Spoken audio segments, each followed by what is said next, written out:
So ek wil begin, daar so ek sien Etienne het klaar die mikrofoon gereed, is 'n tema wat vir my baie sterk staan in die besigheidswêreld en ons gesels baie daaroor is, hoe meng jy Christendom en besigheid?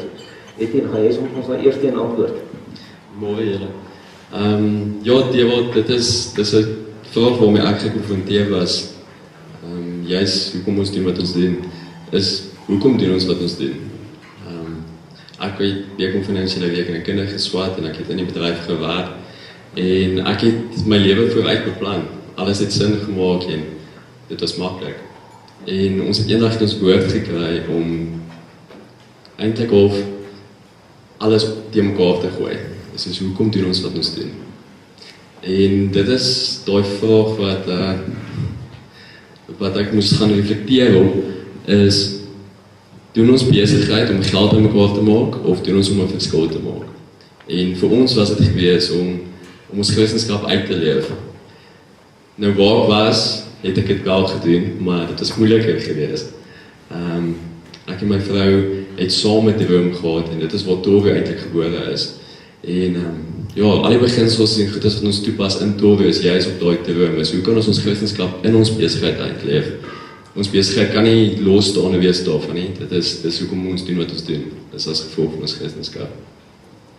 Baie dankie. Skalk, wat is jou antwoord? Dewald, baie dankie vir die voorreg. Ek nou net eers ter verdediging. Die rede hoekom ek in die hengelbedryf is, jy weet, ek moes besluit of ek wil geld maak of gelukkig wees, en nou is ek gelukkig. Jy weet, ek dink het sluit aan by Etienne. Nee, om terug te kom na dit wat ek sê, jy weet, is, vir my was dit 'n geval gewees wat ek was op universiteit, en regtig geswat en toe het ek my hart vir die Here gegee. Toe besef ek, luister, maar nou het ek moeilikheid, want dis nie wat ek wil doen nie. En ek het 'n passie gehad vir hengel, en jy weet, en ek kon net nie my weg uitsien om dit anders om te doen nie, en toe het ek betrokke geraak by dit, en ek het soveel mense in my lewe ontmoet, wat nooit in 'n kerk uitkom, bijvoorbeeld, waar ek is, as ek nou bijvoorbeeld hengel, en God het my letterlik en figuurlik 'n visser van mense gemaak, alhoewel ek vis vang. So ek die hele tyd betrokke in mense se lewens, en ek is gelukkig 'n klomp mense wat my ken, so kan niks wegsteek nie.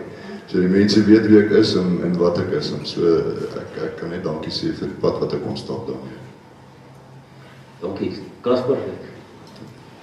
Ja, Dewald, ek dink in besigheid het ek vir myself voorgeneem dat ek is niks nie en ek is maar net 'n rentmeester in die Here se hande. En dit beteken dat jy jouself vrymaak van goed en besef, jy besit niks nie, jy bestuur maar net hierdie goed en bestuur jy dit goed genoeg sodat die Here dit in jou kan vertrou en toevertrou. En ja, ek kan 'n kort stukkie vertel. Ek was al in 2007 deur 'n grondhervormingsprojek en daar het die Here my geleer om vry te word van grondbesit. En heeltemal vry te wees en te weet, jy het nie eers 'n stukkie grond hier op aarde of jy het nie 'n besigheid nie. Dit is maar alles net die Here se goed wat jy moet bestuur. En toe ek vry word van daai goed, toe vertrou die Here vir my 20 maal meer toe. So ja, dis my begin. Baie dankie.